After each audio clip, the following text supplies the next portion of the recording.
Alright, let's go. Hey guys, ZedTV here. Welcome back to another video. Today, we are doing another one of these videos where I sit here, I bring someone along to sit next to me, and we discuss university. Today's video, as you can tell by the title, is STEM versus Humanities Students. I asked my friend Nathan, he was very eager. We are in a random uni kitchen recording that video today. Let me just put... No problem. That's alright. Yeah, I'll crop this bit out. We'll be covering topics such as starting off with an intro, going into our journey, talking about degree structure, the research in our courses, challenges we could have in our courses, future prospects, and then finishing with an outro. Now, I'd like to introduce Nathan. Hello. I'll ask you to introduce yourself in a second. My name is Zach. If you'd like a full introduction on me, it's on the video link below where I did a UK versus international video just to save a bit of time. And this is my channel, so most of you probably already know me quite well. Do you want to introduce yourself? Who are you? So, as you may have heard, my name is Nathan. I am a University of Exeter student. I'm currently studying history and international relations. If we can get this video to have more views than the one with Addy, I'd be really grateful, because then I can really annoy him with that. There's a little bit of rivalry going on there. So please, come on. Right, so you heard him. You know what to do, guys. And we are both University of Exeter students. We noticed we've got a difference. Obviously, I'm studying evolutionary biology this year. Next year, moving into human sciences. So I come from more of a STEM field. Obviously, you're specialising more in the humanities field. Let's get on with the video. The first thing we want to talk about is our journey. How have we got to the position we are now? I'll start off with like a brief one. If you do want a more detailed one, again, check out the video with Addy, as otherwise I'll just end up repeating myself. But I went through sixth form. I did my A-levels in biology, maths and psychology. On results day, I went through clearing. I found that Exeter University gave me a place in their evolutionary biology course. Here I am now, it's going really well. Honestly, before results day, I never would have thought I was here, but I'm really thankful I'm here because I've met amazing people such as yourself. Aww. And yeah, and so many other people. It's been a pleasure. But Nathan, do you want to go into a bit more detail about how your journey's been from sixth form? Yeah, so my sixth form was actually, well, I don't know about yours, but mine was one of the ones that was sort of, they really wanted you to go to university. They put a lot of emphasis I think on sixth forms generally, they really put a lot of influence on further education. Yeah, that really annoyed one of my schoolmates at the time. That I think he ended up dropping out of sixth form right before A-levels started, just because he really didn't want to do university. Was there a particular reason? And he had like other problems in his life at the time as well, but that was something he consistently said, no, this is really irritating me. It would have been nice if they'd just gone into a few of the other options a bit more than having sort of one small assembly on apprenticeships. I think it's got to the point where socially people do think lower of apprenticeships and taking a gap year. They just do. I can say that on behalf of Asian parents. They really didn't want me wasting time, especially on results day when I didn't get into my firm and my insurance. They were going on straight away. We don't care where you go, we don't care what you do, we want you to go straight into uni because we know gap years are a waste of time. To be honest, that might be the right choice for some people, that might not be the right choice for some people. In the end, I'm quite thankful I've gone in straight into uni because it has been a really pleasant experience. I got a lot more lucky than you. Exeter was my firm choice. I liked the sound of a history and international relations degree. Sounds interesting. Because I preferred the idea of having a focus on world politics instead of just history and politics, which I assumed would be more on UK politics, because I just find, it may just be because I've spent all my life in one not extremely diverse part of the UK. I'm from the Cotswolds. It's a lovely area. I've never actually heard of that. Okay, Oxfordshire. Oh, okay. Get a tiny bit boring after a while. It's a lot of the same stuff, so I just find the rest of the world a bit more interesting sometimes. I got this feeling really early on that it's like, this is the right place for me, and that really, by going like visiting. Oh, you went to an open day? Yeah, going to the open days. Was it here at Penryn? Yeah, it was at Penryn. I've never been to Streatham even once. See, I went to the wrong open day. I was meant to go to Penryn, and then I ended up at Streatham with my friend who got an offer for maths, and I looked on the map, I was like, I cannot find the zoology department. I'm like, oh, Penryn Campus. I'm like, okay, I might still be able to make it if it's nearby. Put it to Google Maps, it's like another hour. It's like another hour or two away. Yeah, it's so far away. Yeah. Streatham was actually really nice, but it was very hilly. But to be honest, it's even more hilly down here. Penryn Campus is sort of one of the reasons I really wanted to come. I wasn't that interested in a university that had like a huge nightlife aspect. I know Cornwall quite well because I've been holiday here quite a few times. I just like the idea of living by the coast for 3 years. It just sounded really relaxing. Yeah. If I have to share the campus with some inferior students, that's fine. I'll live with it. I just want to say, video for the future. For those that don't know, Penryn Campus is shared by both Falmouth University and University of Exeter. It's generally quite good how the campus is managed by both universities. We have our separate buildings, we have our separate students and communities, but then we also are quite good in connection. We do share societies, we do share like our canteen and sports centre. There are some issues that arise sometimes, and I will be addressing that in a future video with my next year housemate actually, Ben, who's a Falmouth University student now as an Exeter student. We'll do a comparison video, so video for the future there. Just a shame there are a bunch of hippies. Another one of the reasons I felt really sure about Exeter is because when I got to that day where I sent in application, I got all 5 of mine back within a week. What? Which was really good compared to all my other friends. Oh wow. And the Exeter one I actually got back within 24 hours. It was brilliant. What? And a slightly reduced offer as well. AAB, but I could do ABB if my EPQ got an A. See, for me, I actually initially applied to Exeter, but I didn't put them as my firm on my insurance. Okay. But they gave me an offer. I initially applied for human sciences as well, and it was AAB. There's a normal offer, but because I did the Exeter Scholar Scheme, which targets like underrepresented students, disadvantaged areas, my offer got reduced by 3 grades to BBC. I don't know why I didn't. I mean, there was various reasons why I didn't pick Exeter then. I think one of the reasons why I actually got into Exeter with I got ABC in the end.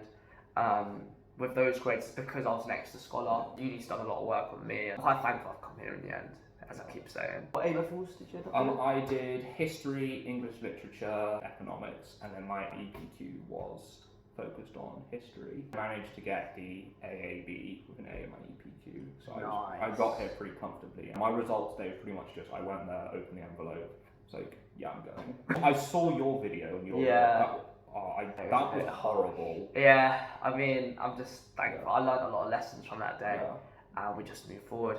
Life. That was so unstressful for me. Yeah. I've done it, and then we went out for lunch. Oh, that's so good. I'm glad to hear it went like that. Yeah, it was a lovely day, but seeing yours was so sad, honestly. Yeah, it wasn't my best day. Would you say doing those A-levels and doing that EPQ focus, did that give you a good foundation for first year in your history? Yes, mainly to do with trying to cite things in your essays, because you will have to do that for pretty much everything in university. It can be kind of a pain sometimes, but I think it's worse if you're not sure, or not sure how you use citations, what you have to cite. So if you do some A-levels that have coursework that require you to do those kind of citations, that's really good practice, and I would strongly recommend that. It's really helpful for me. Would you say students who are doing STEM subjects at A-level, would it be okay for them to do a humanities degree? If you want to, go for it. I mean, there's nothing really stopping you. I didn't take any STEM subjects at A-levels. I'm not sure entirely how the STEM subjects are laid out. I think it is less focus on essays. Yeah, so it's really like scientific. It's like, this is the right answer, this is incorrect. Yeah, that really doesn't happen much in humanities. Okay. If you do STEM and decide you want to do a humanities degree, you will almost certainly be a bit behind than people who did more humanities-based A-levels if you decide to do the degree. But if you want to, and your enthusiasm allows you to put in the work you need to catch up and to still do well, whatever, go for it. You're paying £9,000 a year if you're from the UK. You should be doing a degree that you want to do.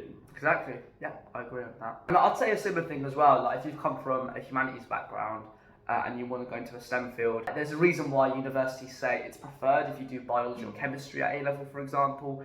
But then again, I have met some students who have not done those subjects, and first year is all about getting students at the same level. So you are taught pretty much identical modules with minor differences, just to get everyone on the same level, and second and third year you can start specialising. If you do come from a different background, it isn't really the end of the world, but it might be quite new information you might be not familiar with, and some STEM students from A-level might find it a bit easier. The next topic we want to talk about is our degree structure.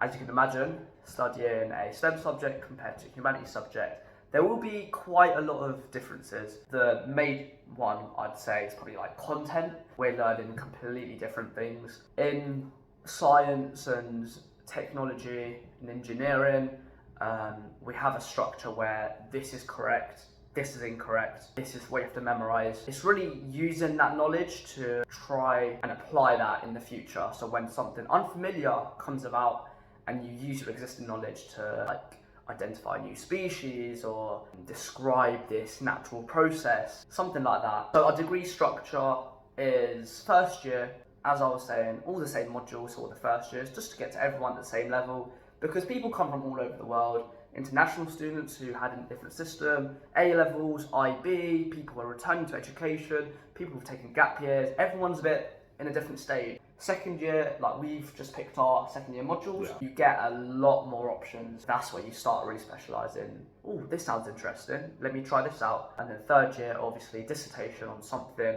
you're really interested in, so you do end up narrowing as you go. For us, we're just coming to the end of first year exams, being in the format of we've had a few essays. Generally, it's been like multiple choice questions, writing scientific reports, parting labs, going on field trips. They all account towards the end of the first year grade. Ultimately, first year for us doesn't count, so it puts you at less stress, but means next year, second year counts 40%, third year counts 60%. Nathan, do you want to say some stuff about humanities? How does the degree structure work for you? Yeah, so it is pretty much the same as that, what with first year, second year, and then third year being your dissertation on something you want to do, or I've heard some of the humanities dissertations are really specific.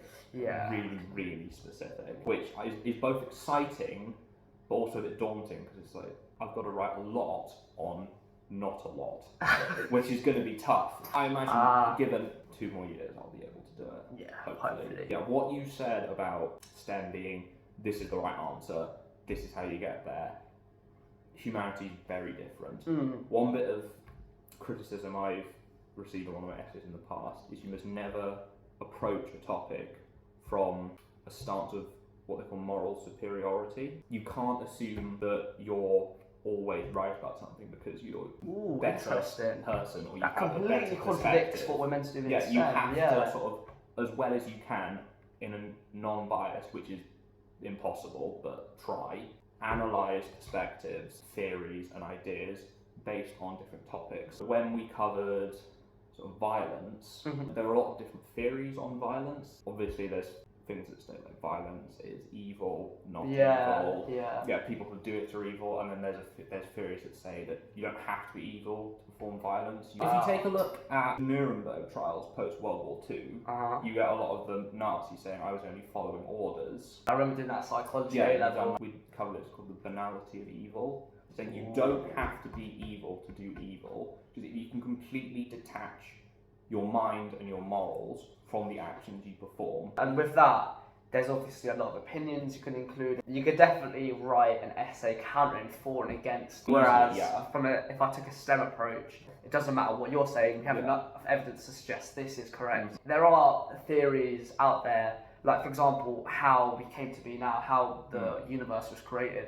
Got like the Big Bang Theory, but it's still considered a theory, even though there are overwhelming evidence. Natural selection, evolution, even though it is generally accepted, it is still open for debate. It is like really like scientifically backed, so it's got to the point where it's really hard to argue against. What one has better evidence? To the next one. How's that? Yeah, that's good. The next section we want to talk about is research in our respective subjects. Here we're more talking about master's level, more PhD level, so we are going to be quite limited in what we can say because we are first years. I mean, going into second year soon. PhD and master's level, that's the real stuff, like where you're actually in the real world, finding out these new things and doing something for your subjects. So in a STEM standpoint, let's just talk about biology. There's new species always being discovered, new processes always being discovered. There's always something to research. Why does this particular organism do this? And what advantage does it have to itself, to its community, towards its future generations? There's different like standpoints we can look at it from a genetic perspective, from an evolutionary perspective, we can look at it from a biological perspective, behavioural, physiological, so many different ways. As we go higher in the education system, you as a person, you end up learning more about the subject you're interested in. Also end up doing more for the world. By the end of your PhD or your Masters, you would have done something big that's contributed towards understanding the world better. Is that a similar thing in humanities, would you say? Yeah, it's hard to comment on research, PhD and Masters when I'm only in my first year. Just true. To say, what they do for first year in regards to research is, when you take a module every week, you'll be given a list of required readings and optional readings. You have required readings? We do, but they're required readings. Yeah, but they tell us it's optional. This is optional readings as well as required readings. They put that in so that we can better understand the lectures, have more things to talk about in seminars. Yeah, seminars as well. Okay. Also to help when we eventually get to the end of the module, we have to write essays. You can cite those things we've read, use them as sources, use them to help our understanding. You can still then on your own go and look into something not featured on either list if there's something you really want to research, which I would recommend for getting you better marks on your essays. Have you done that? Yes, I have. Have you found it to be helpful? It's very helpful, and it's top tip. Yes, it's a good way to score higher because it gives you better marks when it comes to your researching element of the essay. Sorry. We've done so well, and now we're Take your time. No worries, man. We've gone 20 minutes without one, so I'm pretty happy. Yeah, no, exactly. Take your time. We'll call it at that then. Let's now talk about challenges. In our degree, what are the major challenges we have, and how would you combat them? I'm actually not sure about this one. I am sure about this one, actually. I have never done referencing or citing in my life before uni. That took ages for me to understand. I still don't fully understand it, and I will learn as I go, especially going to second year, and as I have to do more with scientific reports and lab write-ups. Like, you've got different styles, like Harvard style, you've got Vancouver style, so many other ones. Sometimes you just know a fact, but then it feels like you have to reference it, and then you have to actually go out to reference it even though you already know it. So I'm still confused around that, and I'd say that is probably a big challenge in an academic sense. But also the course as well in general. Like, I did biology A level, I'm now doing a biology focused degree. I've noticed the increase in the difficulty of the content, learning all these animals by its scientific names and all the older human species that once walked the earth. Like, all of these are so interesting, but they definitely are a step up from A levels and definitely from GCSE. The major challenges that come from usually stuff that's a bit more personal. If you're doing history or politics or anything like that, you're coming from a part of the world where you have your own political opinions, perspectives, opinions on history, knowledge on history, and pretty much everyone's will be challenged in one way or another. But there are biases within the department, there absolutely are. Like, that's pretty much unavoidable, and they are noticeable sometimes. So some viewpoints will receive more challenge than others. They can sometimes be a bit controversial as well. Yeah, especially on some controversial topic. For example, I remember we had a 2-hour seminar type lecture thing on abortion, which was really fun at 9 in the morning. Were you awake? Yeah, I was. It's not the ideal time to discuss it, but that's exactly. what was timetable. It was actually a fairly engaging session. If you take that as an example, obviously there are a few perspectives that you can come from. You may have come into it with experience of it of your own, or knowing family members. That plays a factor in the conversation. They come from it from a religious perspective. I do. There are different ways to look at it, because you might come from a moral perspective, a modernised perspective, like different schools of thought. Yeah, they did pass across a good message. It's just don't demonise anyone. Don't antagonise. Don't shame people for what they believe. Understand their perspective. You don't have to accept it, but the least you can do is understand where they're coming from and not act like they're a terrible person. I'd say that's less so in STEM. It's solid, this is fact, and you can't really debate around it. But then again, I could use the example of evolution. You can come from a religious perspective. There is the whole debate of like science versus religion. Yeah. That's always ongoing. I think it will always be ongoing. Yeah, I'd say that's like less severe than the stuff you might be talking about in the humanities field. You said there's like any sort of solution to it? Is there a way to fix that challenge? I know, and I think that's a good thing. I think challenge is good. It's good to challenge people's perspectives and opinions on things. I know it's rude to say like if they have a wrong perspective or opinion. They're ill-informed on either side. It's good to have more information. Also good to experience the different sides of debates. Not only so that you don't think people on those sides are like terrible, evil people, so you can understand them better, but also because it potentially can allow you to solidify your position on the topic by being aware of counter-arguments and being knowledgeable on what you can say in response to them. Yeah. It's just not good to enter echo chambers, basically, where you only hear one opinion. If the challenge is good. Another thing in terms of the challenges, like for both our degrees, this is higher education, right? The level of the work you're doing is more. That is a challenge for every degree. Or studying at higher levels, you're expected to do more, you're expected to learn more specifics. With that challenge, you'll adapt to that as you go, but also there are support from the university, from your lecturers, from your course mates, getting feedback from assignments, especially formative assignments. If you do formatives, that's a great way to get feedback so you do better in your actual summative, which counts towards your degree. Let's go into job prospects now. I've said this in multiple videos, but I have no clue what I want to do when I graduate. I'm more of a person where I take opportunities as I go. Occasionally, we get emails from like the careers zone saying this is what's going on. We also get a bioscience one with like these are the latest internships around. And if I see that's anything interesting, I'll just send over a quick application. I'm a person that takes all the opportunities I can now and I let that shape my future. I don't know what I'm going to do in the future, but I'm going to let my interests and the choices I make now influence that. One of the reasons why I'm taking human sciences is because I've noticed I've got a big interest in humans and how humans function and human society, culture and biology. That might be something significant in my job. I don't know. Ultimately, I really don't know. I'll let fate decide that. Ethan, what about yourself? I have more of an interest in governance, culture, hence why I've gone more into a political side of things. A lot of people get into political degrees a way of thinking about future careers in government, whether that be politician, I know a lot of people aim for the fast track into the civil service. Yeah, That's something I've considered. Foreign Office or potentially HMRC. Is that something that you've been considering for a while, or is that since starting university? No, that's been something I've been considering for a while. You're still stuck to that? I'd say that's my main focus now. So if I sort of carry on as I am now, that's probably where I'll end up. I've considered journalism. I might try and get more into my second year, comfortable in my first year before I really expanded. Would you say your degree's been useful for that? Like for me, I don't know what I want to do in my career, but we've only got to the end of first year. We still have 2 years of this. I have learned so much skills. It's just going to set me up for life generally. Would you say the same? I know you've got a career interest.